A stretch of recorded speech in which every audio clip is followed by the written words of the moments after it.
கல்வி என்பது மனிதனின் அடிப்படை உரிமை. கல்வி சமத்துவத்தை உறுதி செய்வது சமுதாய முன்னேற்றத்திற்கு காரணமாகும். மனித உரிமைகளுக்கான உலகளாவிய பிரகடனம் மற்றும் குழந்தைகளின் உரிமைகள் பற்றிய மாநாடு போன்ற சர்வதேச ஒப்பந்தங்களில் பொதிந்துள்ள கல்விக்கான உரிமை ஒவ்வொரு குழந்தைக்கும் கற்கவும் வளரவும் வாழ்க்கை வழங்குவதன் அவசியத்தை வலியுறுத்தியுள்ளது. இருப்பினும் இந்த உலகளாவிய கடமைகள் இருந்த போதிலும் கல்வியில் பாலின சமத்துவமின்மை ஒரு குறிப்பிடத்தக்க சவாலாக உள்ளது. திருமதி ஆண்டர்சன் அம்மையார் ஒரு தொலைநோக்கு கல்வியாளர் ஆவார். அவர் சென்னை ராயபுரத்தில் நார்த்விக் பெண்கள் மேல்நிலைப் பள்ளியை நிறுவியதன் மூலம் பெண்கள் கல்வியில் குறிப்பிடத்தக்க பங்களிப்பை செய்தார். கல்வியின் மூலம் இளம் பெண்களை மேம்படுத்துவதற்காக அவரது அர்ப்பணிப்பு பள்ளியை நிறுவுவதற்கு வழிவகுத்தது. இது பெண்கள் தரமான கல்வியை பெறுவதற்கும் பிரகாசமான எதிர்காலத்திற்கு தயாராகவும் சூழலை உருவாக்கியது.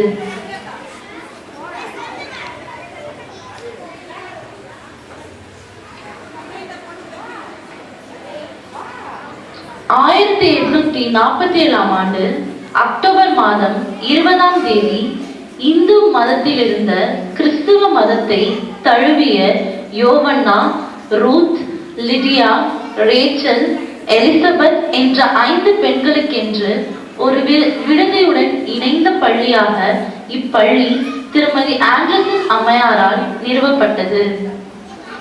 இவ்வம்மையார் தான் இப்பள்ளியின் முதலாவது தலைமை ஸ்தானம் வகித்தவரானார். இவரது கடின உழைப்பும் சேவையும் அந்த காலத்தில் தென்னிந்தியா முழுமையும் பரவி இருந்தது. பிற்காலத்தில் மதமாற்றமடைந்த 5 பிள்ளைகளும் பேர பிள்ளைகளும் இதே விடுதியிலும் பள்ளியிலும் சேர்ந்து பயின்றனர். திருமதி ஆண்டர்சன் அம்மையாருக்கு வலது கை போல பல விதங்களிலும் உதவியவர் திருமதி கோவிந்தராஜலு அம்மையார் ஆவார். 1872 1881 வரை miss Ceylon, miss little, miss Agnes rose, miss off மேற்பார்வையில் பள்ளி இயங்கியது. மிஸ் ஓஃபிற்கு பிறகு மிஸ் மில்லே ரே தலைமை ஆசிரியராக பணியாற்றினார். 1885ஆம் ஆண்டிலிருந்து மிஸ் ஸ்ட்ராச்சன் சில ஆண்டுகளாக பள்ளியின் தலைமை ஆசிரியராக பணியாற்றினார். 1891ஆம் ஆண்டு இப்பள்ளி ஓர் உயர்நிலை பள்ளியாக அங்கீகாரம் பெற்றது.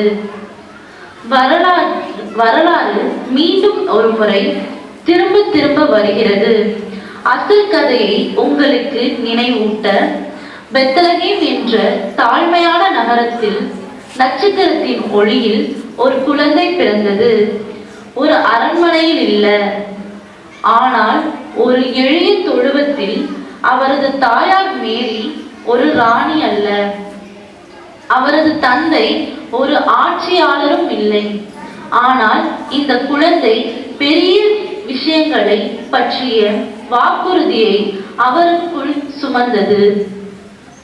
சமத்துவத்தின் உண்மையான மதிப்பை போதிக்கும் இந்த குழந்தை வரலாற்றின் போக்கை மாற்றும் என்பதை அந்த நேரத்தில் உலகம் அறிந்திருக்கவில்லை. ஒடுக்கப்பட்ட மக்களுக்கு அவர் நம்பிக்கையின் குரலாக இருந்தார். சக்தி வாய்ந்தவர்களுக்கு அவர் பணிவின் நினைவூட்டலாக இருந்தார். கிறிஸ்துவின் பார்வையில் பணக்காரர் மற்றும் ஏழை, கற்றவர் மற்றும் படிக்காதவர், ஆரோக்கியமானவர் மற்றும் நோயாளி என்ற வேறுபாடு இல்லை. ஒவ்வொரு நபரும் அவர்களின் பின்னணியை பொருட்படுத்தாமல் அன்பு, மரியாதை மற்றும் மீட்புக்கான வாய்ப்புக்கு தகுதியானவர்கள் என்ற உண்மையை அவரது வாழ்க்கை உள்ளடக்கியது. அவரது பிறப்பு, வாழ்க்கை மற்றும் இறுதி தியாகம் மூலம் இயேசு உலகிற்கு ஒரு தீவிரமான செய்தியை கற்பித்தார்.